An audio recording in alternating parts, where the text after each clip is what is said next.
lakini wewe leo uko hai, una nafasi, upo kazini kwako. Yesu Kristo ametutuma tuje tukwambie wewe habari za wokovu. Hii ni neema, kusikia habari za Yesu ni neema. Usidharau kijana, usidharau baba, usidharau dada, kusikia habari za Yesu Kristo ni neema. Kuna watu hapa magerezani, ukienda hapo juu unakuta kuna makaburi, watu wamekufa. Wengine wamekufa wakiwa ni vijana tu, wengine wamekufa ni wazee. Kusikia habari za Yesu ni neema. Unapopata nafasi, mtu anakufuata hapo ulipo, anakuambia habari za Yesu, ujue ni neema. Ujue ni neema. Ile siku ya hukumu Yesu Kristo atasema, nilimtuma mtu fulani mahali pale ulipokuwa umekaa, ukamsikia akisema habari zangu. Uliamua nini? Ulifanya nini? Kwa ndugu yangu, unasikia hii habari ya kwamba Yesu Kristo ni wa Nazareti anakutafuta, ni habari ya kweli kabisa. Tunaweza tusijue maisha yako, tunaweza tusijue kabisa unakokaa, lakini Yesu Kristo ana uwezo wa kutupa neno ambalo lina uwezo wa kugusa maisha yako. Usidharau umle ambao tunahubiri, ukadharau, ukapuuzia, ukatudhiaki, ukasema wale wanaongea nini. Lakini nikwambia kwamba hizi habari tunazozizungumza ni habari za thamani sana. Ipo siku utasimama mbele za Mungu, utakuwa mbali na marafiki ulionao, utakuwa mbali na wazazi wako, utakuwa mbali na biashara ulionayo, utakuwa mbali na kila mtu ambaye unafikiri utakuwa naye. Lakini ile siku ya hukumu utakuwa wewe peke yako, marafiki zako hawatakuwepo, utakuwa wewe na Mungu wako. Nisikie mtu unanisikia wakati huu, Mungu alipomuumba mwanadamu alimuumba maeneo mawili. Alimuumba huu mwili unaoonekana, afu alimuumba roho iliyoko ndani yake. Nisikie, ukisoma kwenye kitabu cha Mwanzo ule mlango wa 2, Biblia inasema Mungu akamfanya mtu kwa mavumbi. Mavumbi ni huu mwili ambao unaniona nao. Huu mwili unaoniona nao ni mavumbi, ni mavumbi huu mwili. Lakini Biblia inasema Mungu akampulizia pumzi ya uhai, akawa nafsi hai. Nikwambie, iko pumzi ya Mungu ndani yako. Hiyo pumzi ndio roho yako.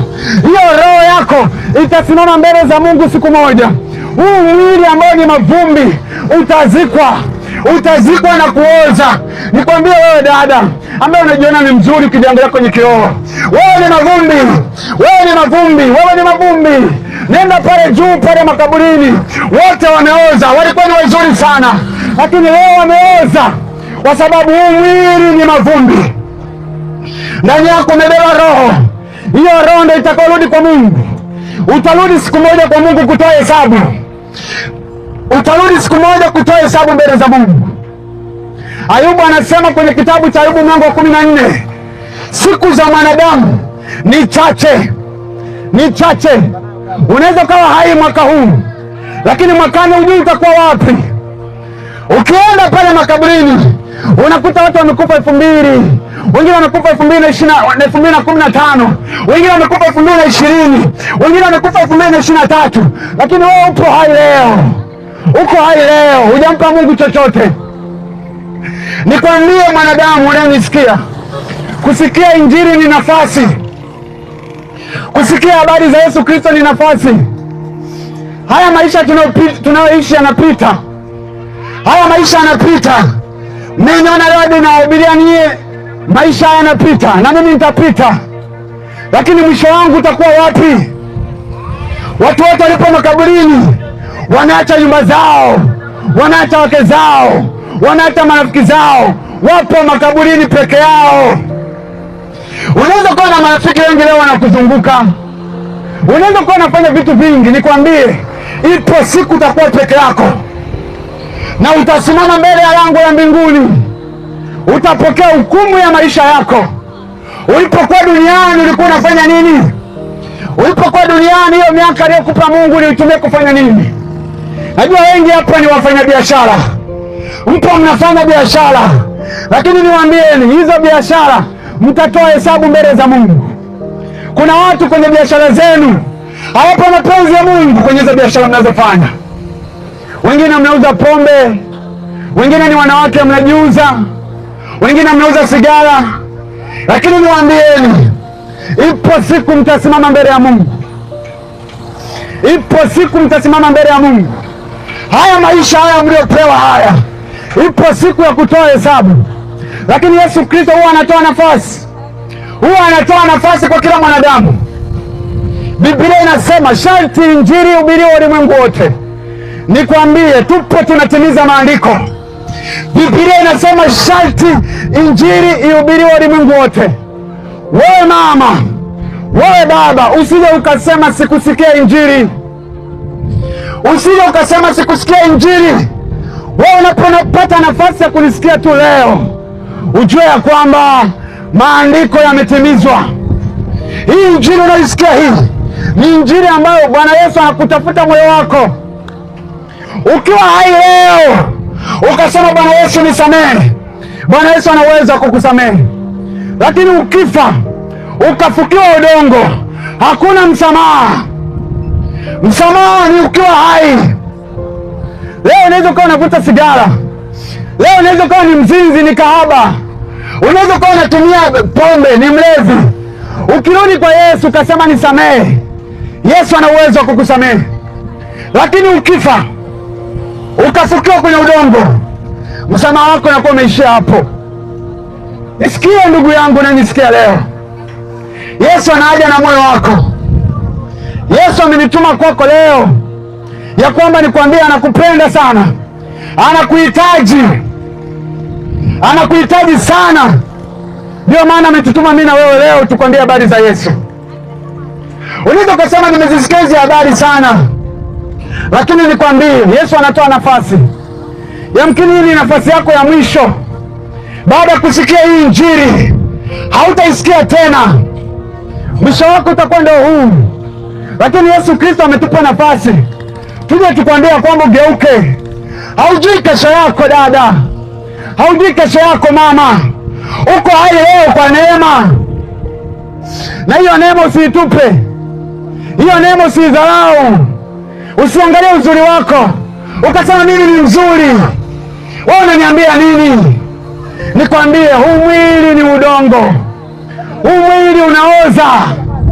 Kama uamini, nenda pale makaburini, wamezikwa warembo kama wewe, lakini Yesu Kristo ana haja na mwili wako, kwa sababu Biblia inasema miili yenu ni hekalu la Roho Mtakatifu.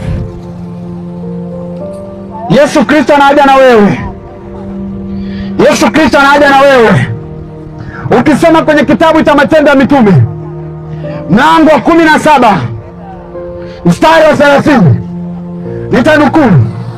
Biblia inasema basi zamani zile za ujinga Mungu alijifanya zioni, bali sasa anaagiza watu wote wa kila mahali watubu. Nitalirudia ili andiko.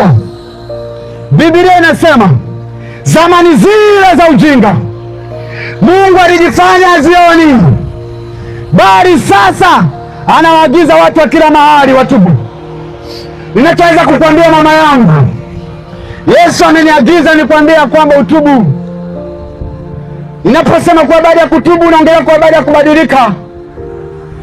Maisha yako yanahaja kubadilika. Hiyo mitindo ya maisha ambayo unaishi mwisho wake ni mbaya. Hiyo mitindo ya maisha ambayo unaishi mwisho wake ni kusaga meno. Lakini Yesu amenituma nikwambia kwamba utubu. Yesu ana uwezo wa kukusamehe. Yesu ana uwezo wa kubadilisha maisha yako unayoishi. Yesu hamchoki mwanadamu. Alipokufa msalabani, aliachilia damu yake inamtakasa mwanadamu na kila dhambi. Nikwambie, hizo dhambi unazozifanya Yesu ana uwezo wa kuzitakasa. Yesu ana uwezo wa kukusamehe. Anachokitafuta ni moyo wako. Je, moyo wako unasikia? Je, moyo wako unajali? Je, moyo wako unageuka au una moyo wa jiwe? Ninakuomba mama, ninakuomba baba, uwe na moyo wa nyama kusikia habari za Yesu. Uwe na moyo wa nyama. Hii ni nafasi ya pekee. Hii ni nafasi ya pekee sana. Hauijui kesho yako. Yamkini upo kwenye biashara yako, haumtegemei Mungu, unashinda kwa waganga, unaweka vitu vya uchawi kwenye biashara yako. Ni kweli unaweza kuwa umefanikiwa, lakini Yesu anajua maisha yako. Shetani hana shukrani baba, nikwambie, shetani hana shukrani. Unaweza kuwa kwenye biashara yako unayofanya, umeweka hadi msukule, yamkini unavaa pete za uchawi, umeenda mbali kabisa na Mungu, lakini Yesu Kristo ana uwezo wa kukubariki, ana uwezo wa kukubadilisha maisha yako. Ni wewe tu kugeuka, kuacha hayo mambo ya ndumba na ndagu. Yesu Kristo ana uwezo wa kukuinua. Ukifa katika hiyo hali, mwisho wako utakuwa ni mbaya sana. Wako wafanyabiashara wengi waliotegemea waganga na wachawi, lakini mwisho wao ni mbaya. Waliua watoto wao, waliharibu familia zao, lakini yale mafanikio hawayafurahii, kwa sababu Biblia inasema hapana amani kwa wabaya. Huwezi kuwa na amani kwa kufanya mabaya, huwezi kuwa na amani kwa kumtegemea shetani. Ni heri ukawa unapata 1,000 unamtegemea Mungu, ni heri ukawa unapata 2,000 unamtegemea Yesu Kristo, kuliko ukawa na mamilioni una amani. Una amani kabisa, una amani na maisha yako. Hata hizo mali ambazo umezipata haujui utamwachia nani, lakini Yesu ana uwezo wa kukupa mwanzo mpya, ana uwezo wa kukusaidia akakubariki. Yesu ana uwezo wa kukubariki. Anachokitafuta ni moyo wako. Alimwambia Adamu kwenye kitabu cha Mwanzo mlango wa 3, Adamu uko wapi? Alimwambia Adamu uko wapi? Nami leo nakuita wewe mama unanisikia, wewe baba unanisikia. Yesu anauliza uko wapi?